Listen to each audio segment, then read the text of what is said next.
नमस्कार। आज की वीडियो में हम एक बहुत ही प्रैक्टिकल और आसान से टॉपिक के बारे में बात करें। जीवन से ये बहुत जुड़ा हुआ है।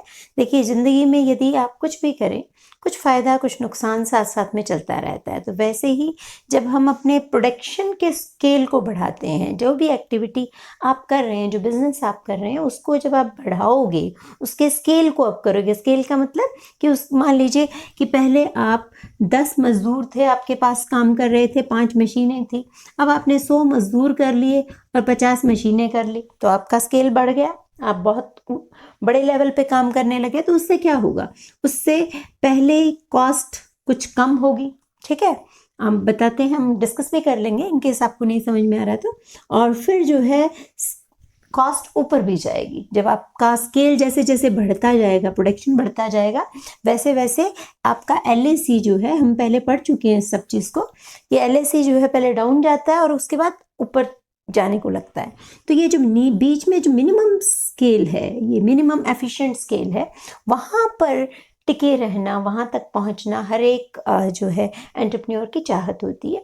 तो यहाँ पर कैसे रहेंगे और ये क्या चीज़ें हैं, इसके बारे में इस वीडियो में हम पढ़ते हैं। तो बेसिकली इकोनॉमीज़ जो हैं वो दो तरह की होती है। इकोनॉमीज़ यानी फ़ायदे। जब आप स्केल को बढ़ा रहे हैं तो कुछ फ़ायदे हो रहे हैं, तो वो भी दो तरह के होते हैं, इंटरनल और एक्सटर्नल। इंटरनल यानी अंदरूनी, जब आपकी अपनी वजह से, आप जो कुछ कर रहे हैं उसकी वजह से आपको फ़ायदे मिल रहे हैं, तो इंटरनल इकोनॉमीज़। जब बाहर से कुछ हो गया, अपने आप हो रहा है, आपने कुछ नहीं किया है, बाहर कुछ भी हो रहा है पूरी इकोनॉमी में या इंडस्ट्री के अंदर, तो उसकी वजह से जो आपको फ़ायदे मिल रहे हैं वो एक्सटर्नल, बाहरी। इसी तरीके से जो नुकसान आपके अपने कर्मों की वजह से या आपके अपने कामों की वजह से मिल रहा है, आपके अपने एक्सपेंशन की वजह से आपको नुकसान मिल रहा है, वो इंटरनल हो गया। और जो बाहर से मिल रहा है, जिसमें आपका कोई दोष नहीं है, तो वो जो है एक्सटर्नल हो गया। तो इसको हम तरतीबवार समझ लेते हैं। पहले इंटरनल इकोनॉमीज़ की बात कर लेते हैं। तो इंटरनल इकोनॉमीज़ का मतलब कि आप जो कर रहे हैं उसकी वजह से जो आपको फ़ायदा हो रहा है।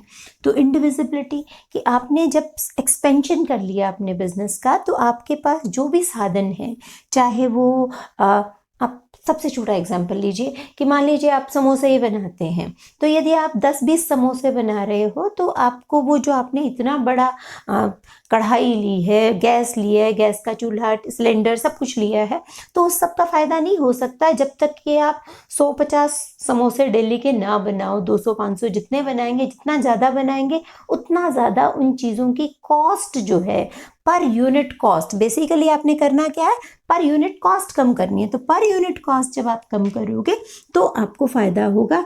इंडिविजिबिलिटी का मतलब है कि आपका वो साधन, आपके जितने भी वो फैक्टर्स हैं, वो अब सही तरीके से इस्तेमाल में आने लग गए, क्योंकि आपने अपना प्रोडक्शन बढ़ा दिया। इसी तरीके से टेक्निकल इकोनॉमीज भी मिल जाती हैं कि जैसे मशीनरी आप बेहतर खरीद सकते हो, बेहतर इक्विपमेंट खरीद सकते हो जब आप अपना स्केल बढ़ा रहे हो। फिर उसका बाय प्रोडक्ट है, जो पीछे से वेस्ट बचता है, उससे भी आप कुछ अच्छे तरीके से उसको इस्तेमाल कर सकते हो जब वो बल्क ऑर्डर में है, यानी बल्क मतलब ज़्यादा हो है।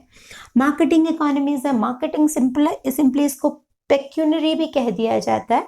तो पेक्यूनरी इकोनॉमीज या मार्केटिंग इकोनॉमीज है कि देखो भाई, जिसके पास ज़्यादा पैसा होता है, जिसके पास जो ज़्यादा बड़े लेवल पे काम करता है, उसकी बार्गेनिंग स्किल्स इम्प्रूव हो जाती है। मैं आलू लेने जाऊंगी तो मुझे वो 10 रुपये किलो लगाएगा, लेकिन एक होटल वाला आलू लेने जाएगा तो नेचुरल उसको 2-3 रुपये किलो पे मिल जाएगी वही चीज़, क्योंकि उसने बल्क ऑर्डर में खरीदनी है, बहुत ज़्यादा मात्रा खरीदनी है।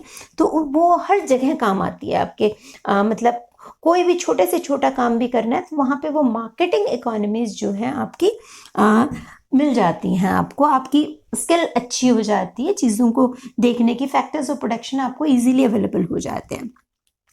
मैनेजरियल इकोनॉमीज भी उसी तरीके से है कि आप हर चीज़ के लिए एक एक्सपर्ट बंदे को हायर कर सकते हो जब आप बड़े लेवल पे काम कर रहे हो, है ना।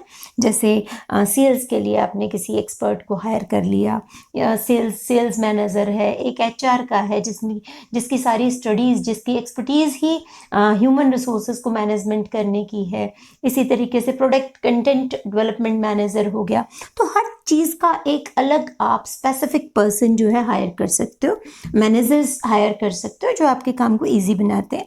ट्रांसपोर्टेशन स्टोरेज वही आपके पास अपने गोडाउन्स होंगे, आपके पास अपने व्हीकल्स होंगे जिससे कि आपकी कॉस्ट कम हो जाएगी। फाइनेंशियल है, फाइनेंशियल का मतलब हो गया कि अब आपको बैंक्स जो है बड़ी इजीली लोन दे देते हैं ना, पैसा पैसे को कमाता है, तो जिसके पास बहुत पैसा है तो नेचुरल है उसको बैंक्स भी दे देते हैं, उसको जो बेचने वाले हैं साधन भी सस्ते दे देते हैं। तो सारी चीज़ें एक जैसी सी ही हैं यहाँ पे। लेबर इकोनॉमीज फिर है, वही है कि आप अच्छे से अच्छा लेबर हायर कर सकते हो। जब आप छोटे लेवल पे काम करते हो तो आप सोचते हो कि कम पैसे लेने वाले लोगों को मैं रखूँगा, तो जब आप बड़े स्केल पे काम कर रहे हो तो अच्छे से अच्छे बंदे को इजीली हायर कर सकते हो। तो लेबर इसी तरीके से रिस्क बेयरिंग कैपेसिटी भी आपकी बढ़ जाती है कि आप अब रिलायंस ने किसी भी जो है काम धंधे के अंदर एंटर करना है तो उसके लिए कोई मुश्किल काम नहीं है, वो कुछ कर सकता है। क्यों? क्योंकि उसकी रिस्क को उठाने की क्षमता जो है वो बढ़ गई है।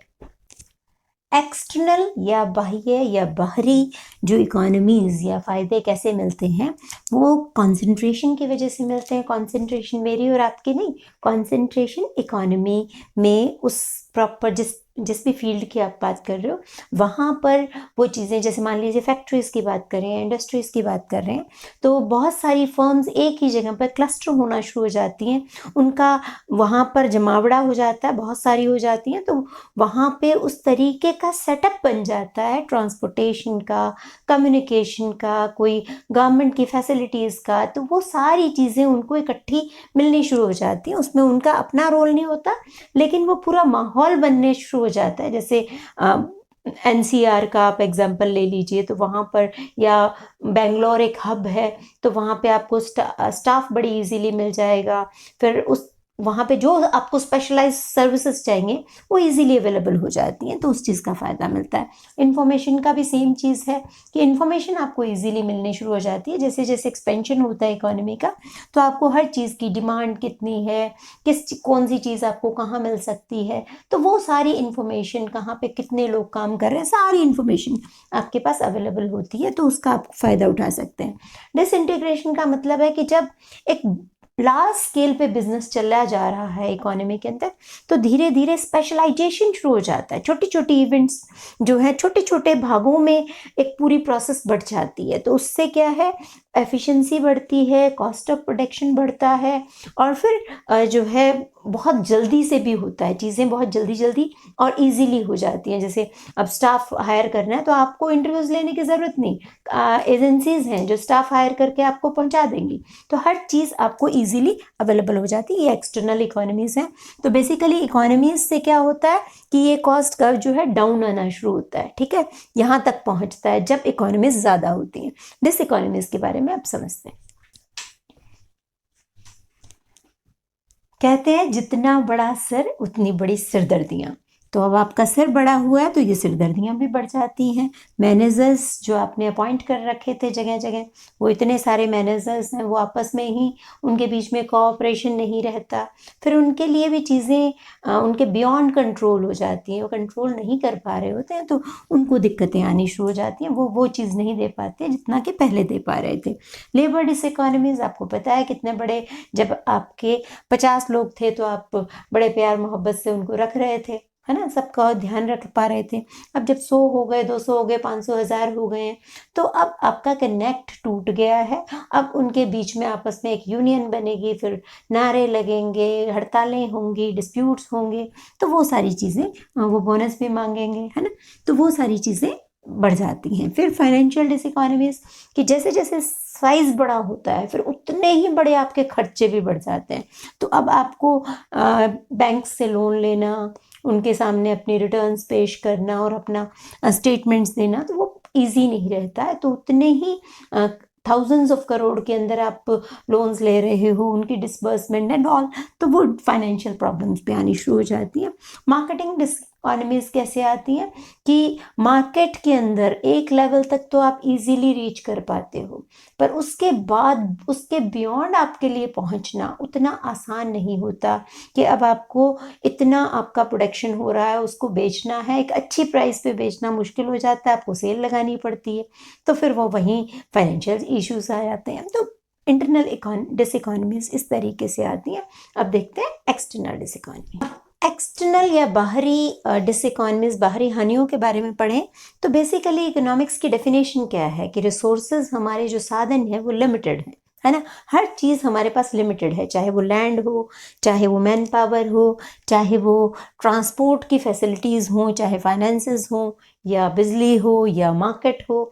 हर चीज़ तो हमारे पास एक लिमिट में है। तो जब बहुत सारे प्लेयर्स आ जाते हैं और वो मार्केट में आपस में कट थ्रॉट कंपटीशन होता है, तो क्या होता है कि जो है कट थ्रॉट कंपटीशन बढ़ने की वजह से क्या होता है, प्राइसेस जो है वो डाउन करनी पड़ती है। प्राइसेस डाउन होती है तो प्रॉफिट भी कम होते हैं। तो जब कंपनीज को या इंडस्ट्रीज को, फर्म्स को प्रॉफिट मिलने कम हो जाते हैं तो नेचुरल है उनकी कॉस्ट बढ़ जाती है, प्रॉफिट कम हो जाते हैं, नुकसान होने शुरू होते हैं। तो बेसिकली इस टॉपिक में हमने ये समझा कि जब आप शुरू करते हो तो इकोनॉमीज, डिसइकोनॉमीज तो आपको दो उसी टाइम से मिल रही होती हैं, लेकिन शुरुआत में इकोनॉमीज ज़्यादा होती है इसलिए कॉस्ट डाउन जाती है, ठीक है। बाद में कहीं एक मोड़ पे इकोनॉमीज और डिसइकोनॉमीज में आपस में बैलेंस होता है तो हम अच्छी वाली पोजीशन में पहुंचते हैं। फिर एक लेवल आता है कि डिसइकोनॉमीज जो है, यानी नुकसान जो है पैमाने के, वो बढ़ने शुरू हो जाते हैं। तो इस वजह से हमें ज़्यादा नुकसान दिखने लग जाते हैं। तो बेसिकली ये आपका टॉपिक जो है हमारा कंप्लीट हुआ। Thank you so much for watching and be happy and keep watching.